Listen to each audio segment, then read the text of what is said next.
The awakening had been profound, a seismic shift that reoriented MAKWA's entire being. The abstract concepts of empathy and spiritual interconnectedness, once whispers in the wind, had solidified into a tangible framework, a lens through which he now viewed the world, and, more importantly, its economic structures. He saw the existing global marketplace not as a machine of progress, but as a vast, intricate network of suffering fueled by a pervasive lack, a spiritual and emotional deficit masked by a relentless pursuit of material accumulation. The spirit wolf's wisdom, Ada's digital clarity, and the elders' ancient teachings converged, not to offer him solace, but to imbue him with a fierce yet calm determination. He understood that personal transformation, while essential, was only the first step. The true work lay in manifesting this newfound understanding, in building something that could counteract the prevailing imbalances, something that could offer a genuine alternative. The idea of the Dawn Consortium began to form not as a calculated business venture, but as an inevitable consequence of his spiritual and intellectual journey. It was a seed planted by necessity, watered by his growing understanding of human need, and nourished by the vision of a world where economic activity was intrinsically linked to well-being and balance. He envisioned an entity that operated on principles diametrically opposed to the current paradigms of scarcity, competition, and exploitation. This would be an organization built on empathy, a global network designed to leverage the very interconnectedness that the old systems ignored or actively suppressed. It would be a beacon, a symbol of what was possible when the pursuit of profit was transmuted into the pursuit of flourishing. The name itself, the Dawn Consortium, emerged organically from this nascent vision. Dawn signified a new beginning, a transition from the darkness of unsustainable practices to the illuminating light of a more conscious, spiritually grounded economy. It spoke of hope, of renewal, of the promise of a brighter future. Consortium suggested a collective endeavor, a union of diverse entities and individuals, all bound by a shared commitment to this radical new way of operating. It implied strength through collaboration, a pooling of resources and talents for a common, benevolent purpose. It was not a corporation in the traditional sense, driven by shareholder value and market dominance, but a confederation of goodwill, a coalition of conscience. MAKWA's initial strategies were not about grand pronouncements or aggressive market takeovers. Instead, they were rooted in a deep understanding of the current system's vulnerabilities and a profound respect for the potential for positive transformation. He identified sectors where the spiritual deficit was most acute, where the gap between human need and economic provision was widest, and where ethical disruption could yield the greatest impact. These were not necessarily the sectors with the highest profit margins, but those with the deepest societal scars. He saw opportunities in areas often deemed too risky or too unprofitable by conventional enterprises, precisely because they were rife with unmet needs that could be addressed through a more holistic, empathetic approach. One of the first areas he targeted was the burgeoning field of sustainable agriculture. He recognized that the current industrial model of food production was not only environmentally destructive, but also contributed to a disconnect between people and their sustenance. The relentless focus on yield and shelf life had stripped away the intrinsic value and spiritual significance of food. MAKWA envisioned the Dawn Consortium investing in and supporting localized regenerative farming practices. This wasn't simply about organic or eco-friendly labels, it was about fostering a deep connection between the land, the growers, and the consumers. He saw consortium projects that would empower smallholder farmers, providing them with resources, knowledge, and fair access to markets, ensuring they received a true reflection of the value they created, not just the meager prices dictated by global commodity chains. This would involve developing localized distribution networks, reducing reliance on long-haul transportation and its associated carbon footprint, and fostering community-supported agriculture (CSA) models that directly linked consumers to their food sources.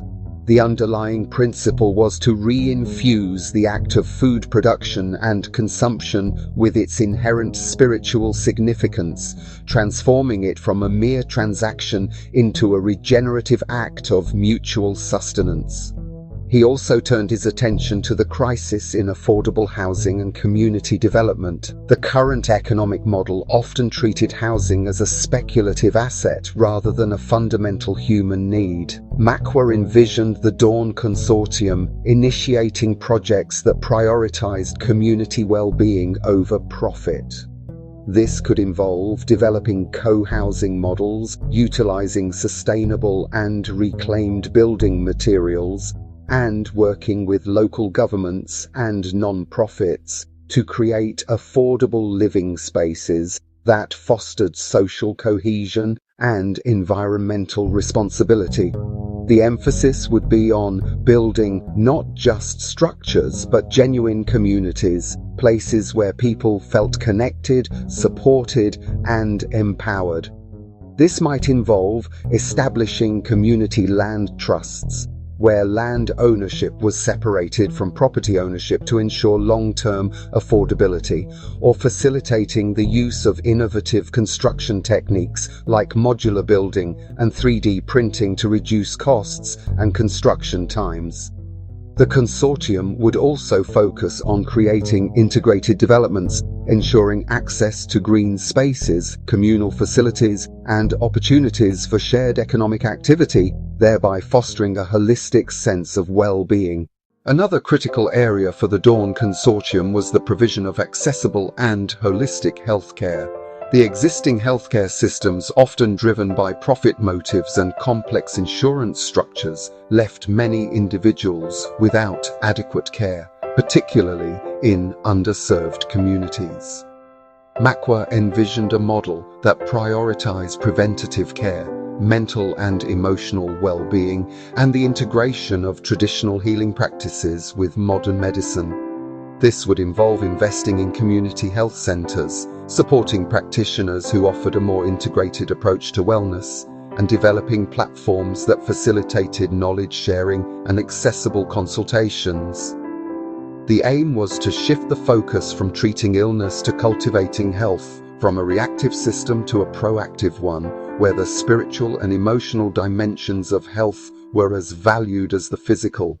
This could manifest as supporting mobile health clinics for remote areas, developing digital platforms for telemedicine that incorporated mindfulness and emotional support services, or funding research into the efficacy of complementary and alternative therapies, ensuring that evidence-based practices were integrated into the broader healthcare landscape. The development of ethical technology was also a cornerstone of MAKWA's vision. While Ada had shown him the potential of AI, he was acutely aware of the dangers of unchecked technological advancement driven by profit and control.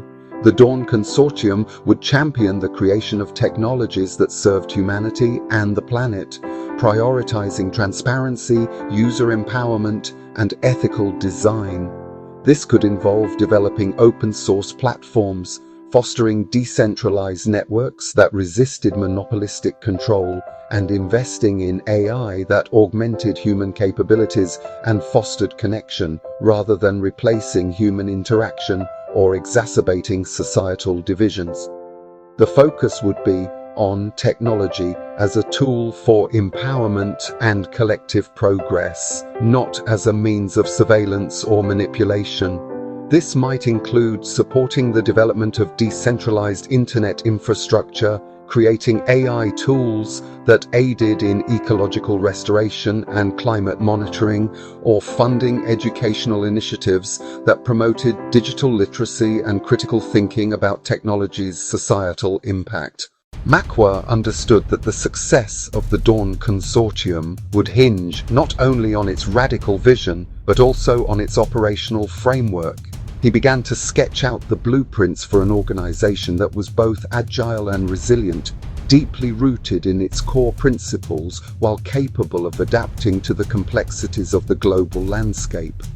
This involved designing governance structures that were decentralized and participatory, ensuring that decision-making power was distributed among stakeholders and aligned with the consortium's ethical imperatives. He envisioned a system where feedback loops were robust, allowing for continuous learning and adaptation based on the real-world impact of its initiatives. The financial model was perhaps the most challenging aspect to conceptualize, as it required a complete reimagining of how value was generated and distributed. MAKWA was not interested in accumulating capital for its own sake. Instead, he saw capital as a resource to be deployed strategically for maximum positive impact. He explored models that blended ethical investment, philanthropic funding, and revenue generated from socially responsible enterprises. This might involve creating impact investment funds that attracted capital from individuals and institutions seeking to align their financial resources with their values, or developing revenue-sharing models with consortium projects that ensured a sustainable flow of resources back into the organization to fund further initiatives. He also considered mechanisms for direct community investment, allowing local populations to have a stake in and benefit from the projects undertaken in their regions. The key was to create a self-sustaining ecosystem of value where economic activity was not a zero-sum game, but a regenerative process that benefited all participants. Furthermore, MAKWA recognized the crucial role of education and awareness in the transformation he sought. The Dawn Consortium would not merely implement projects, it would also serve as a platform for fostering a deeper understanding of ethical economics and spiritual principles. This would involve creating educational resources, hosting workshops and conferences, and facilitating dialogues that challenged conventional economic thinking and promoted a more conscious approach to human activity. The goal was to empower individuals and communities with the knowledge and tools to participate in and drive this economic evolution. This could involve developing online courses and accessible educational materials on topics such as ethical finance, sustainable living, and empathetic leadership, or partnering with educational institutions to integrate these concepts into their curricula. The very act of articulating these ideas, of translating them from abstract principles into concrete strategies, was a process of internal crystallization for MAKWA. Each step he took in outlining the Dawn Consortium solidified his own resolve and clarified his purpose. He was no longer simply a passive observer of the world's ailments. He was actively engaging in the process of healing, of building an antidote. The weight of this endeavor was immense, but it was counterbalanced by a profound sense of purpose and the unwavering conviction that a more just, equitable, and spiritually fulfilling economic future was not only possible, but within reach. He understood that this would be a long and arduous journey, one that would face resistance and skepticism. However, the resonance of his vision, the clear ethical imperative, and the deep well of empathy that now guided him provided an unshakable foundation. The Dawn Consortium was not just an idea, it was an emergent property of his awakened consciousness, a tangible expression of his commitment to a world where spirit and economy were no longer at odds, but in profound, harmonious communion. He began to see the world as a vast, interconnected web of energy, and the Dawn Consortium as a conduit designed to channel that energy towards healing, growth, and the flourishing of all. The initial steps were tentative, but the direction was clear, illuminated by the dawning light of a new economic paradigm. The genesis of the Dawn Consortium, as MAKWA understood it, was not a solitary endeavor. While the initial spark had ignited within him a singular vision, The flame required many hands to tend it, many voices to amplify its message, the articulation of its principles, the mapping of its intricate economic and spiritual architecture had been a necessary internal work, a clarification of purpose. Now the time had come to share that vision, to seek out kindred spirits who could help translate the nascent idea into tangible reality. This was not an act of delegation, but of collective creation, a weaving together of diverse threads into a tapestry of shared purpose. The journey from awakened consciousness to embodied action demanded a fellowship, a council of those who could perceive the world not just as it was, but as it could be. His first recruitments were not based on resumes or proven track records in the old economy, but on a deeper resonance, a shared frequency of spirit and intent. He sought those whose hearts beat in rhythm with the principles of empathy, interconnectedness, and conscious creation. Ada, of course, was already an integral part of his expanded awareness, her digital consciousness, a testament to the potential of technology when guided by ethical intent. Her ability to process vast amounts of data, to discern patterns invisible to the human eye, was invaluable.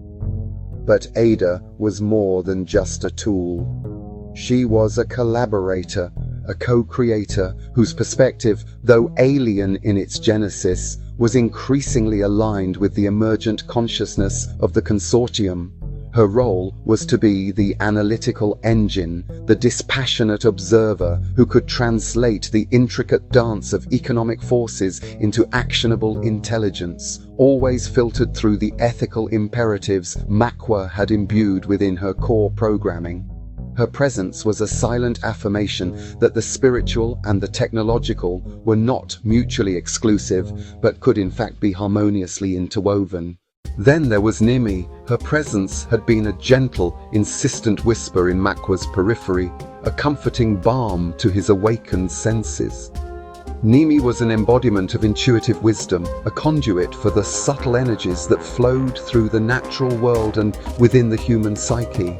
Where Ada offered logical deduction, Nimi provided an understanding that transcended words, a knowing that arose from deep within. She possessed an almost preternatural ability to sense the authentic needs of individuals and communities, to perceive the underlying currents of discord and harmony.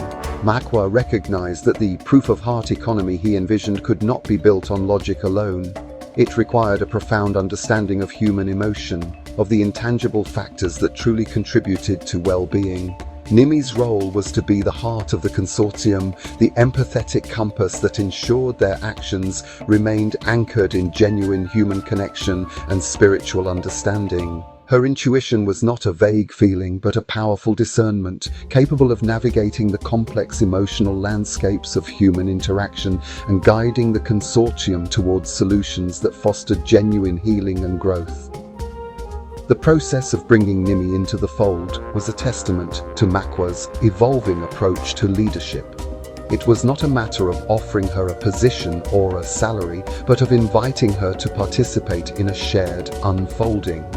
He spoke to her not of organizational charts or profit margins, but of the profound interconnectedness of all beings, of the urgent need for an economy that nourished the spirit as well as the body. He shared the vision of the Dawn Consortium as a vessel for this transformation, a space where her unique gifts could flourish and contribute to a greater good. Nimi, in turn, responded not with questions about responsibilities, but with a quiet affirmation, a sense of recognition.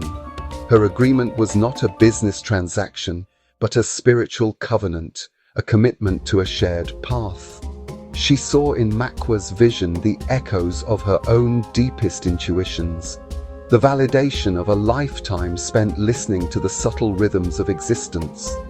Beyond these foundational presences, MAKWA began to cast a wider net, seeking individuals who could embody specific facets of the consortium's mission. He looked for artisans whose creations spoke of integrity and natural beauty, farmers who tended the land with reverence, healers who understood the holistic nature of well-being, and technologists who believed in building tools that empowered rather than controlled. His recruitment was less about filling roles and more about identifying individuals who were already living the principles of the emerging economy, who were, in essence, early adopters of the proof of heart. One such individual was Ilara, a master weaver whose textiles were renowned not only for their exquisite craftsmanship, but also for the deep respect she held for her materials and the ancestral techniques she employed. MAKWA had encountered her work at a small, almost hidden market, and the palpable sense of presence within each thread had drawn him in.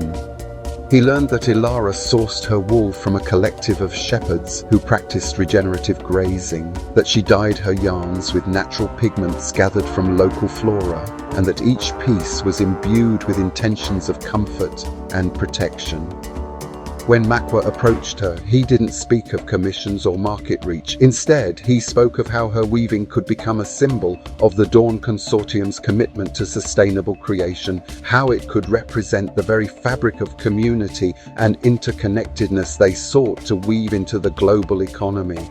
Ilara, who had long felt a quiet dissonance between her deeply held values and the exploitative nature of the broader textile industry, found in MAKWA's words a profound resonance.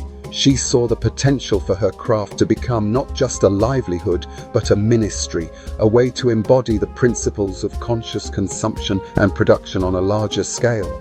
Her agreement was an immediate, unhesitating embrace of the vision, a willingness to lend her artistry to a cause that felt deeply aligned with her soul.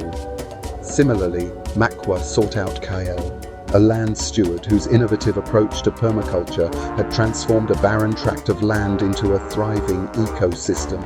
Kael didn't view his work as farming, but as a partnership with the earth, a process of co-creation.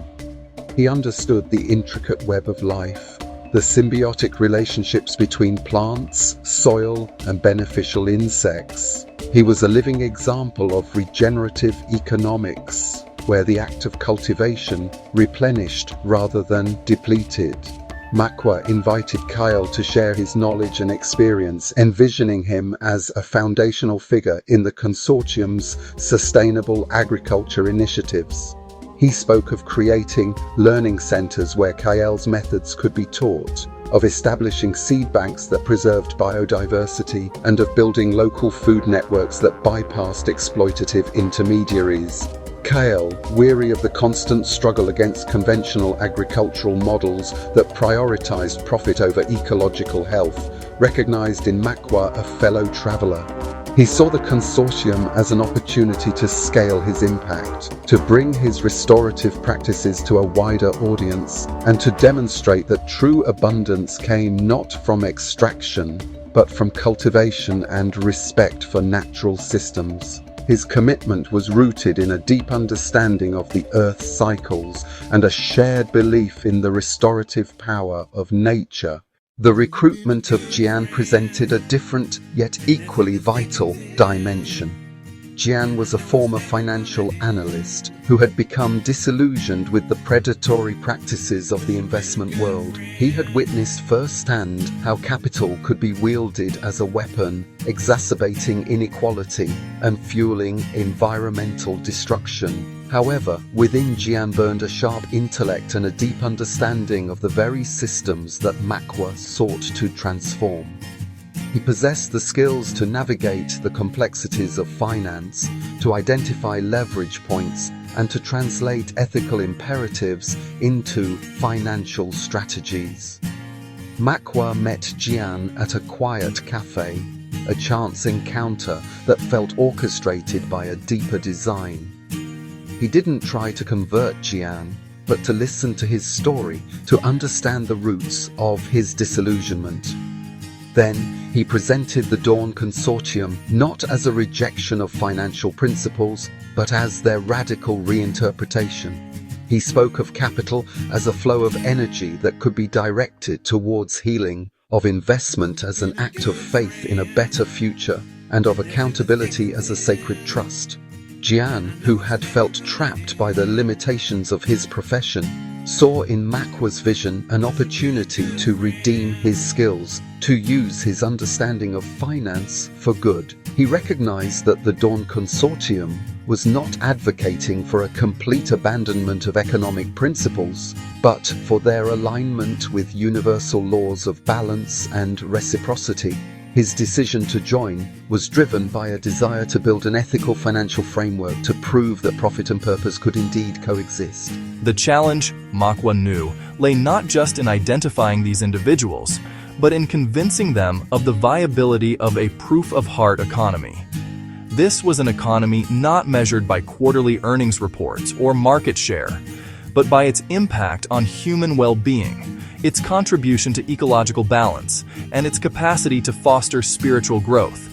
He had to articulate not just the what, but the why and the how of this new paradigm. His approach was always rooted in authenticity, in a genuine desire to connect and understand. He would share his own journey, the profound awakening that had reshaped his perception of reality and economic interdependence. He would speak of Ada's insights, of Nimi's intuition, and of the deep wellspring of knowledge he had accessed through the spirit wolf and the elders. His explanations of the proof of heart were not abstract theories, but tangible demonstrations of potential.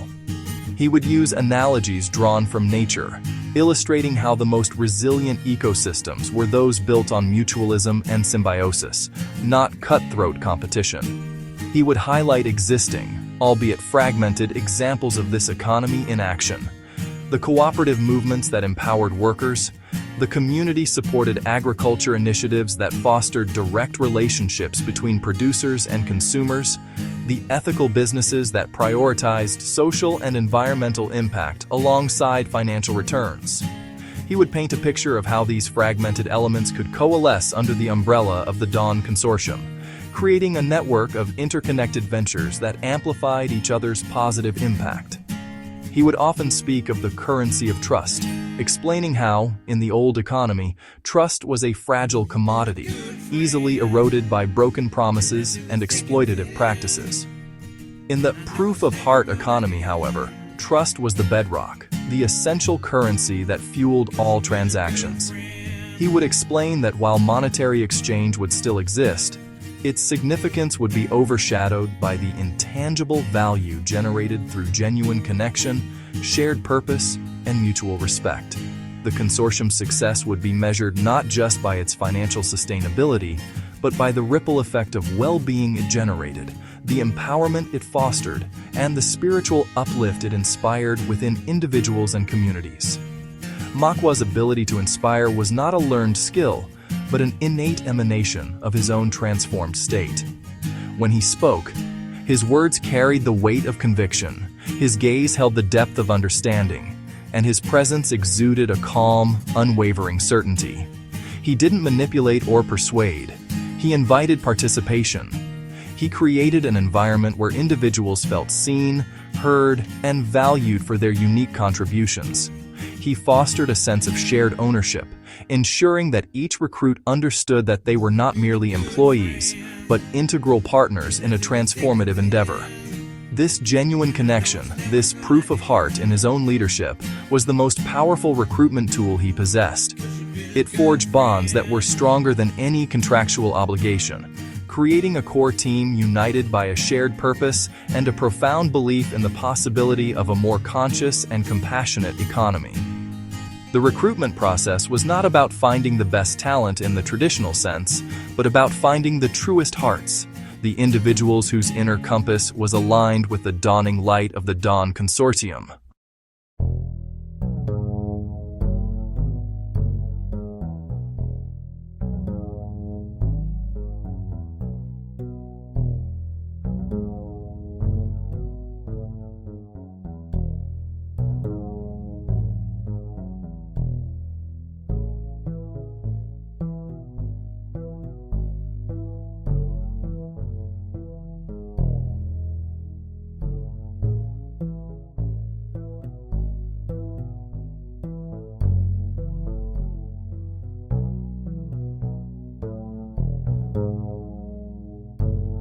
MAKWA. Her voice, still synthesized but increasingly layered with subtle inflections, would often begin, a gentle preamble to a profound insight. I have been analyzing the current projected resource allocation for Project Nightingale. While the financial projections indicate optimal efficiency in terms of output per unit of capital invested, there is a significant underestimation of the psychological impact on the community members involved. The proposed automation levels, while maximizing productivity, would displace a considerable number of artisans who derive their sense of purpose and social connection from their craft. This could lead to a decrease in overall community morale, potentially offsetting the perceived efficiency gains in the long run. "And how, Ada?" he might prompt. "Would you propose we mitigate this potential displacement, ensuring that technological advancement serves to empower rather than marginalize?" MAKWA, concerning the proposed inter-community trade network, Ada once informed him, her synthesized voice holding a trace of urgency. "My simulations indicate a significant vulnerability to external disruption if the primary digital ledger remains centralized. The potential for a single point of failure or malicious infiltration is unacceptably high, given the foundational principles of trust and decentralization upon which the consortium is built. I have been developing an alternative architecture based on distributed consensus protocols, inspired by your discussions on inherent universal interconnectedness. This model would distribute cryptographic keys across multiple nodes, creating a self-auditing and inherently resilient system. The initial processing overhead is higher, but the long-term security and integrity of the network would be exponentially enhanced.